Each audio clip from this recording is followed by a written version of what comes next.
La position. La position est également une expansion du nom qui donne des précisions sur le nom noyau, mais elle est d'un type un peu particulier. Elle est facultative, on peut donc la supprimer comme toutes les expansions du nom, sans que la phrase ne perde son sens. La position est séparée du nom auquel elle se rattache par une virgule ou deux points. Exemple, le vainqueur, un cavalier accompli, n'a pas fait d'erreur. Quand vous remarquez, un cavalier accompli, la position est séparée par une virgule du nom noyau vainqueur. Les classes grammaticales de la position. La position est souvent un nom ou un groupe nominal. Un nom, exemple, mère impitoyable, Folcoche sème la terreur. Folcoche, apposition du nom noyau mère et qui a pour classe grammaticale nom propre. Groupe nominal. J'ai rencontré Jean, ton cousin.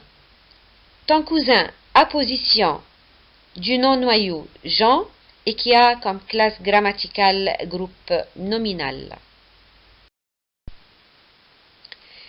Mais elle peut également être un pronom ou un groupe pronominal.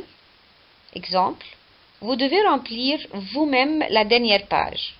Comme vous voyez, vous-même, c'est une apposition qui a comme classe grammaticale un groupe pronominal. Aussi, elle peut être un adjectif qualificatif.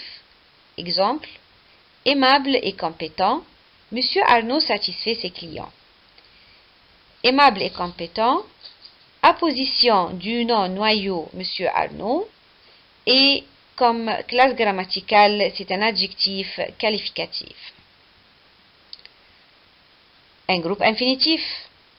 Exemple, Monsieur Arnaud n'a qu'une idée en tête. Chercher un apprenti. Chercher un apprenti, apposition du mot noyau idée et qui a comme nature groupe infinitif. Aussi, elle peut avoir comme classe grammaticale une proposition subordonnée relative ou une proposition subordonnée conjonctive. Exemple pour la proposition subordonnée relative, les spectateurs qui tous espéraient cette victoire manifestent leur joie.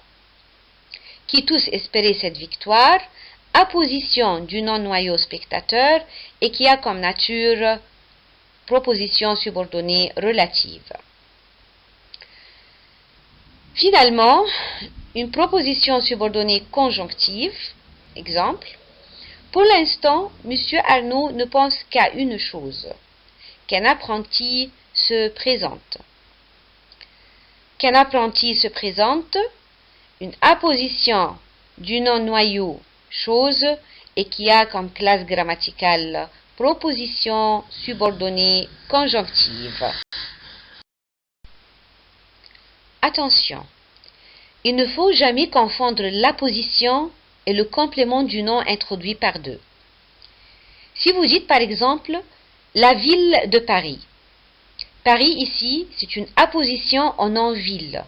Ils ont une même identité. Mais si vous dites les habitants de Paris. Paris ici, c'est un complément du nom habitant. Elle désigne deux réalités différentes, donc deux identités différentes.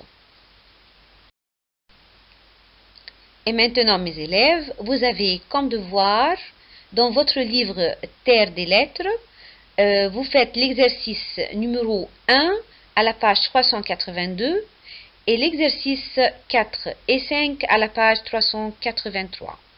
Bon travail.